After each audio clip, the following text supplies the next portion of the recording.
ETF ou action? Tu ne sais pas dans lequel choisir, tu ne sais pas lequel te permettra de devenir riche rapidement. Dans cette vidéo, on va regarder et on va faire l'état des lieux de l'ensemble de leurs avantages et de leurs inconvénients. Et ça te permettra de voir lequel des deux peut être le plus intéressant pour toi. Sache que moi, quand j'ai commencé à investir en bourse, j'avais commencé un petit peu avec les actions. Ensuite, je me suis tourné aussi vers les ETF. J'ai pris le temps d'essayer les deux. Et j'ai fait le choix au final de garder des portefeuilles avec que des actions ou que des ETF. Ce qui fait qu'aujourd'hui, j'ai un portefeuille que tu connais, mon portefeuille PEA, qui est exclusivement avec des actions. Et j'ai mon portefeuille qui est avec Trade Republic, qui est lui que avec des ETF. Comme ça me permet de pouvoir profiter des deux et j'y retrouve ma façon d'investir me correspond. Peut-être que pour toi, ça sera 100% ETF, ça sera peut-être 100% actions, peut-être que les ETF ne t'intéresseront pas, peut-être que les actions ne t'intéresseront pas, mais dans tous les cas, tu te dois de regarder et de faire un comparatif entre les deux et de les tester avant de pouvoir faire ton choix. Allez, on y va tout de suite. ETF versus action, lequel te rendra riche en premier? Pour ma part, j'investis depuis plus de 5 ans en bourse. J'ai déjà plusieurs portefeuilles que je construis avec le temps, avec un objectif long terme. Et si toi aussi tu veux faire la même chose et que tu ne sais pas par où commencer, tu as un guide gratuit dans la vidéo. N'hésite pas à aller le télécharger. Et si jamais tu veux encore aller plus loin et que tu souhaites être accompagné, n'hésite pas à réserver un appel avec moi.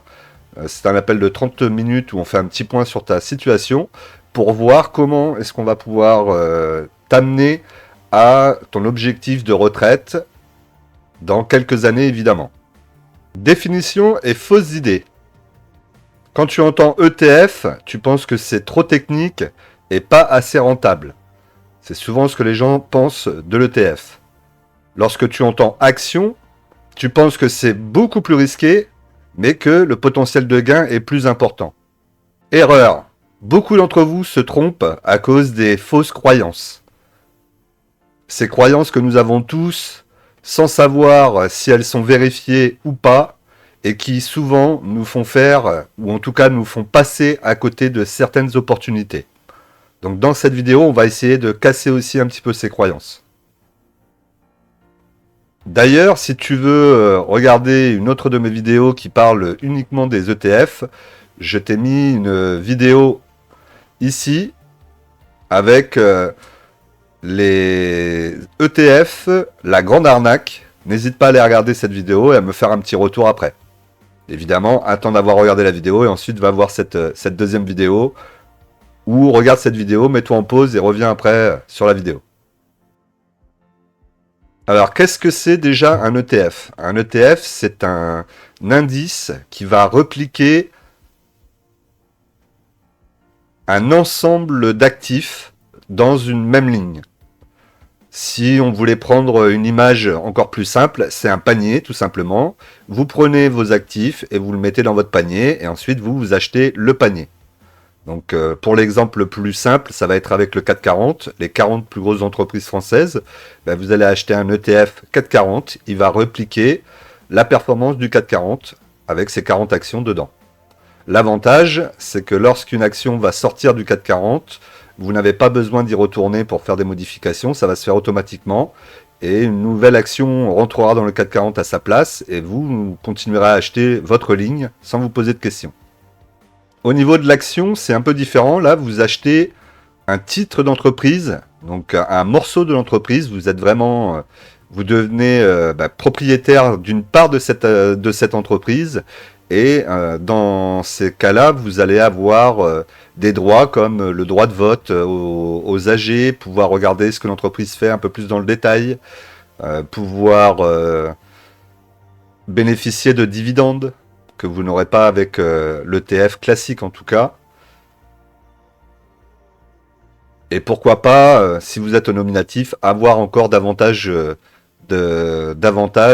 comme par exemple un dividende surévalué de 10%, comme ça peut être le cas avec Air Liquide, des actions gratuites, des forfaits gratuits pour les remontées mécaniques, par exemple, lorsque vous investissez sur la Compagnie des Alpes. Alors la question qu'on peut se poser, c'est pourquoi est-ce que on est toujours en train de les opposer et à tort. On a toujours les pro ETF, les pro actions, et on a que très rarement ceux qui sont au milieu et qui sont ni pour ni contre et qui peuvent avoir un portefeuille mixé avec les deux, actions et ETF. Il n'y en a pas un qui est meilleur que l'autre. Il y a plutôt ce que vous allez ressentir et avec lequel actif vous vous sentez le plus à l'aise. Moi, pour ma part, j'ai essayé les deux. Aujourd'hui, je sais que je me sens plus à l'aise avec des actions qu'avec des ETF. Sans doute à tort, hein, parce que les ETF amènent des performances un peu plus simplement que de faire des recherches tout le temps sur les actions, par exemple. Mais voilà, je me sens plus à l'aise. Malgré tout, j'ai quand même décidé de faire un portefeuille en ETF, parce que ça serait quand même dommage de ne pas avoir au moins un portefeuille en ETF. Autre exemple, je vais ouvrir des comptes pour mes enfants. Ils sont petits, donc on a quand même la possibilité d'ouvrir un compte CTO pour les enfants mineurs chez certains courtiers, notamment un en France, et évidemment sur leur compte, qui est un compte qui a vocation à vivre pendant une vingtaine, une trentaine, une quarantaine d'années, moi je vais leur mettre des ETF, et ensuite eux ils verront ce qu'ils veulent faire avec lorsqu'ils seront majeurs. Gardez en tête, l'ETF c'est un panier, l'action c'est une pièce unique. Le comparatif concret, qui gagne ? Alors, en termes de performance historique, au niveau de l'action, on va avoir plus de risques, mais plus de gains aussi. Au niveau de l'ETF, on va être plus stable, une plus grande diversification, et donc on est peut-être plus serein au départ en tout cas. Ensuite, en termes de risque et de volatilité, au niveau des actions, on peut avoir des actions qui explosent à la hausse, donc super pour nous. Ça peut aussi exploser à la baisse, notamment lors de cracks boursiers.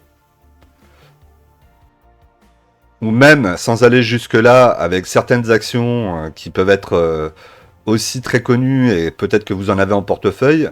Je peux penser par exemple à des sociétés comme Tesla qui ont très bien performé, qui ont eu des coups de mou, qui sont repartis juste avant l'élection de Trump et à l'élection de Trump, et qui aujourd'hui retombent, et donc on ne sait plus trop comment se positionner. Donc ce genre d'action, c'est toujours difficile à gérer. On a aussi en ce moment par exemple un des leaders du luxe en France qui s'appelle LVMH, qui aussi est un peu en difficulté. Pour autant, est-ce que c'est vraiment si dangereux d'aller investir sur une société comme LVMH alors qu'elle baisse? Il n'y a que vous qui pouvez le savoir. Au niveau des ETF, l'avantage c'est que ça va être lissé sur des centaines d'actions. Donc forcément, ça va beaucoup moins se ressentir sur la ligne ETF. Même si elle va baisser aussi, et lorsqu'il y aura une baisse générale de tous les marchés, forcément votre ETF va baisser aussi. Peut-être un petit peu moins rapidement, mais il baissera quand même. Accessibilité et simplicité. Au niveau des actions, vous ne pouvez pas investir sur une action en fermant les yeux et en prenant n'importe quelle action. Vous allez devoir faire un minimum de travail dessus, analyse fondamentale surtout, pour pouvoir valider le fait que ça peut être une action intéressante et qui va faire de la performance dans les années à venir. Au niveau de l'ETF, c'est vrai que c'est beaucoup plus simple puisque là vous pouvez acheter automatiquement sans vous poser de questions.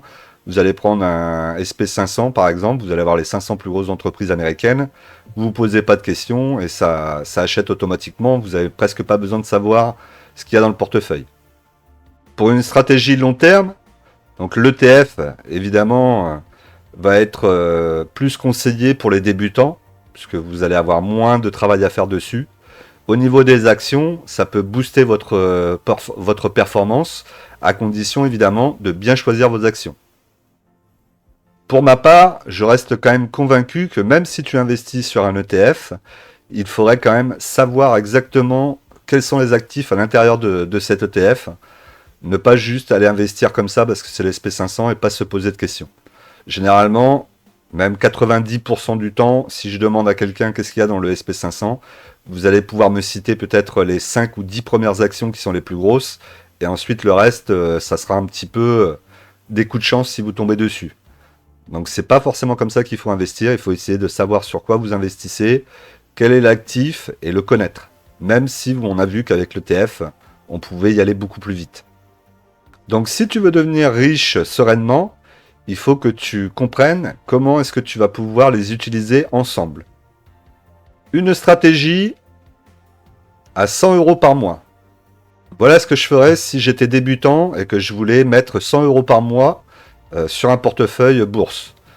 70% en ETF pour avoir la stabilité et la diversification et 30% en actions pour avoir de la croissance qui peut m'aider à surperformer le marché.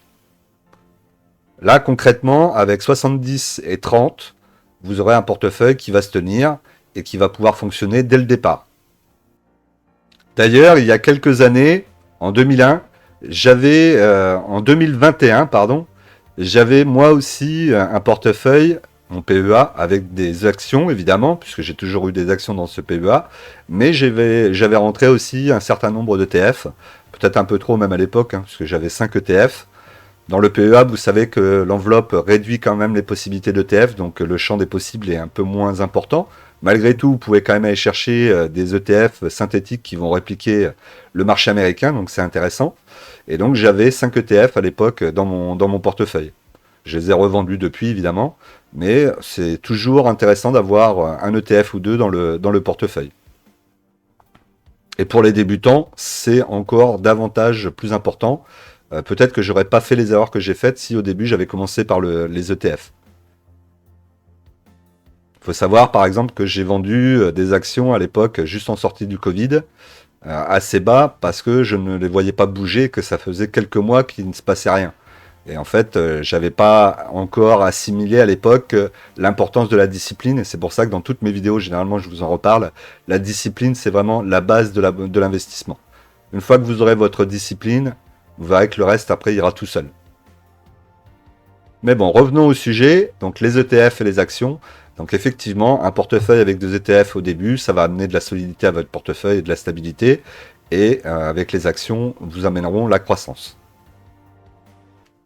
D'ailleurs, je te rappelle que si tu veux aller plus loin dans la découverte de la bourse et que tu ne sais pas comment faire, je te propose de t'accompagner donc sous forme de 12 semaines, où à la fin des 12 semaines, mon objectif, c'est que tu sois autonome et que tu puisses te créer ton portefeuille bourse pour ta retraite future. Donc n'hésite pas à réserver, tu as le lien dans la description. Ça commence par un petit appel téléphonique de 30 minutes où on échange ensemble et ensuite on voit ce qu'on peut faire et si je peux t'accompagner ou pas. En conclusion, les deux te rendront riche. Le plus important maintenant, c'est de ne pas réfléchir et c'est d'agir. De commencer à avoir ton compte, d'ouvrir un CTO si tu es à l'étranger, d'ouvrir ton PEA si tu es en France. Ça, c'est le plus important. Évidemment, nos amis des DOM-TOM et l'outre-mer, n'hésitez pas aussi à regarder au niveau de vos impositions, au niveau de votre fiscalité, puisque suivant l'endroit où vous vous trouvez, il y a des zones où le PEA n'est pas forcément utile, puisque vous avez déjà des avantages fiscaux. Donc ça, après, c'est suivant les endroits. La dernière fois, j'avais parlé de la Réunion. En fait, je m'étais trompé. C'est pas la Réunion, mais il y a sur les DOM-TOM et dans les îles françaises, le territoire français d'outre-mer, on va dire, il y a des avantages fiscaux que vous ne connaissez peut-être pas. Donc renseignez-vous, ou sinon envoyez-moi un petit message et puis j'y regarderai. Je vous ferai une petite liste si ça vous intéresse, évidemment. La Nouvelle-Calédonie, je crois qu'elle est concernée par des avantages fiscaux. Donc peut-être que là-bas, avoir un PEA n'est pas forcément utile. En tout cas, pour tous ceux qui sont en métropole, en France, ouvrez déjà votre PEA. Même si vous ne voulez pas investir en bourse, ouvrez-le pour prendre date. N'oubliez pas que c'est 5 ans de détention avant de pouvoir profiter des avantages. Et puis ensuite, pour les autres, ouvrez un CTO, un compte titre ordinaire, et commencez à investir maintenant, même avec une petite somme. Et si vous ne savez pas quoi faire, prenez un ETF, on vient d'en parler, commencez par une première ligne avec un ETF, et ensuite vous aurez le temps de vous former. Mais commencez le plus vite possible. N'oubliez pas les intérêts composés. En bourse, c'est le temps qui fera la performance. Pense à t'abonner, à liker, à partager, à mettre des commentaires évidemment, posez-moi des questions. Et si tu veux aller plus loin, évidemment, n'hésite pas à regarder ma vidéo ETF, la grande arnaque. Je te la mets en vidéo de fin. Et pour ma part, je te dis, en investissement, les impatients payent pour les patients.